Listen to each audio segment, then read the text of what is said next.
E nesta quinta-feira, o governo sofreu uma derrota no Congresso. Na sessão conjunta entre Senado e Câmara, o veto de Lula para desoneração da folha de pagamento para 17 setores da economia até 2027 foi derrubado. No Senado, 60 senadores votaram pela rejeição e 13 pela manutenção. Já na Câmara, foram 378 votos pela derrubada e 78 para sustentar o veto. Agora, o texto volta para a Câmara. A desoneração da folha de pagamento é um benefício fiscal que substitui a contribuição previdenciária patronal de 20%, incidente sobre a folha de salários, por alíquotas de 1 a 4,5% sobre a receita bruta. Na prática, a medida reduz a carga tributária da contribuição previdenciária devida pelas empresas. Consta, a gente sabe que o governo estava ávido, faminto por mais arrecadação, né? Mas o fato é que houve essa derrubada aí do veto, os placares foram bastante folgados. No Senado, 60-13, na Câmara, 378, então, pela derrubada e 78 para sustentar o voto. E isso tem um peso, mostra, né, que falta articulação desse governo, mais essa derrota no Congresso. Pois é uma notícia alvissareira num dia de ressaca moral do brasileiro de bem, né? Então, muito importante, mostra que talvez aqueles bilhões da emenda parlamentar, do velho orçamento secreto, como a mídia chamava nos tempos de Bolsonaro, parece que teve destino certo, né? Garantiu o dino no STF, mas não quer dizer que está tudo dominado. Então, é uma notícia importante, principalmente até a questão do marco temporal. Eu acho que era esperado, mas havia sempre o risco. Imagina, né, se o governo resolve destruir de vez a propriedade privada no Brasil. A gente sabe que eles têm um projeto, uma visão comunista.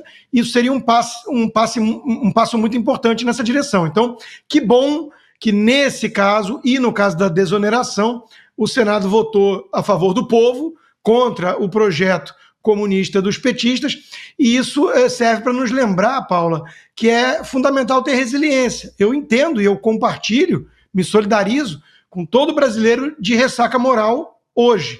É muito triste ver o que está acontecendo com o Brasil. Mas, como diz sempre o Augusto, nós não podemos abandonar a luta. É batalha a batalha. Esse ano foi duro para os patriotas, para os brasileiros que ligam para aqueles valores que o Piotr mencionou, né? Estabilidade da moeda, democracia, liberdade, império da lei. Essas coisas estão muito aviltadas no nosso país de hoje. Mas nós temos que lutar, arregaçar as mangas e lutar a cada dia uma nova batalha. Não tem alternativa. Por isso que eu faço coro, inclusive, no pedido do Augusto Nunes, né? Um veículo de comunicação como a Revista Oeste é um veículo que não vai se curvar, que não vai abandonar o bom jornalismo, que não vai desistir do Brasil. Então, é muito importante que tenha o apoio do público, que se torne um assinante. Não aceitamos recursos públicos do Estado, né? Porque isso é uma forma de pressão que eles utilizam para transformar veículos independentes em assessoria de imprensa, e a gente não aceita esse papel aqui. Então, precisamos aí do público para assinar a Revista Oeste e, com isso, manter e fazer crescer esse trabalho de jornalismo sério. Bom, só para reforçar aí o convite de Rodrigo Constantino, para você também se tornar o nosso assinante da revista digital, é só entrar no site revistaoeste.com/assine. Você também pode usar esse QR Code que está aparecendo aqui na sua tela, é só apontar a câmera do seu celular para você seguir um passo a passo bem simples para também se tornar nosso assinante. Hoje, quinta-feira, amanhã, tem uma revista digital inédita, exclusiva, disponível para todos os nossos assinantes. Está no forno, logo mais no Estúdio Oeste, Silvio Navarro vai falar sobre a capa e os destaques da revista de logo mais. Então, reforço o convite para você que acompanha o Oeste Sem Filtro todos os dias para se integrar e crescer aqui a nossa comunidade da Revista Oeste, que é tão importante para todos nós. Paula, só fazer uma observação. Você fez menção de que falta base para o governo. Falta base, mas porque faltam ideias boas. Essa ideia da contratar no Brasil continua cara, apesar da reforma trabalhista, tem muita leitura de juiz trabalhista que piora o ambiente, aumenta a insegurança jurídica. Eu me lembro que a reforma trabalhista foi aprovada ainda no governo de Michel Temer E tinha juiz que não queria seguir a nova determinação de uma reforma constitucional. Imagina só, veja o feudo que era a justiça trabalhista. Mas no governo Lula faltam ideias boas. As ideias são ruins, elas afrontam o Congresso Nacional, afrontam tudo que o Congresso decidiu. Vou citar algumas, a lei de saneamento.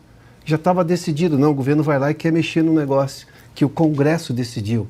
Aí, de novo, as questões trabalhistas lá da reforma de Michel Temer, nós vamos mexer nesse negócio de novo. Não, foi uma emenda constitucional, foi uma PEC discutida em 2 turnos na Câmara, 2 turnos no Senado, passa por um monte de comissões, tudo isso. Aí o governo vai lá e quer mexer e não propõe absolutamente nada para reativar a economia. Só para se ter uma ideia, essa questão aí da desoneração, o governo vai perder, mas a economia vai ganhar, deixar de arrecadar para o governo em torno de 18 bilhões, para se ter uma ideia, só no ano que vem.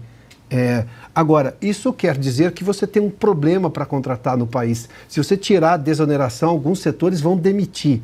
Qual é o custo social para a demissão? Muito maior. O governo vai ter que pagar seguro-desemprego. Essa pessoa começa a andar na rua, ou seja, ela não tem mais condição. Você tira do que eu chamo do melhor programa social, que é emprego e economia crescendo. Quais são as propostas que o ministro Haddad tem feito para recuperar a economia brasileira? O ministro da Fazenda hoje é o que se pode chamar do arrecadador geral da República. É só proposta para tentar buscar receita para um governo que não para de aumentar gasto. Não fecha essa conta. Bom, e também para registrar, hoje o Congresso derrubou o veto de Lula ao projeto do marco temporal para a demarcação de terras indígenas. Foram 321 votos de deputados federais pela derrubada do veto e 137 pela manutenção. Já no Senado, a derrubada do veto teve 53 votos a favor e 19 contra. Com a promulgação da lei, passará a valer a tese, então, que estabelece que os povos indígenas somente terão direito à demarcação de terras que já eram tradicionalmente ocupadas por eles no dia da promulgação da Constituição Federal, em 5 de outubro de 1988. Augusto, 2 derrotas para o governo hoje com essa derrubada dos vetos, tanto da desoneração da folha de pagamento, quanto da tese do marco temporal. Eram esses 2 assuntos que Sérgio Moro se referia naquela declaração anterior. Tem que haver um mínimo de sensatez, né? Queriam devolver o Brasil ao pessoal que morava aqui em 1500.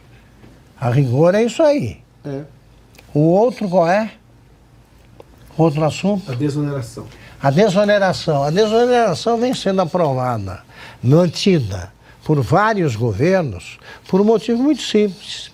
Se não houver essa continuidade da política adotada com a desoneração, as empresas vão dispensar em tamanho e volume os seus funcionários, que vai ser o déficit de empregos no Brasil vai aumentar terrivelmente. O Lula sabe disso. O Lula sabe disso. E faz um negócio desse. Então, é o mínimo de bom senso. Alguém tem, né? Alguém tem que pensar alguma coisa.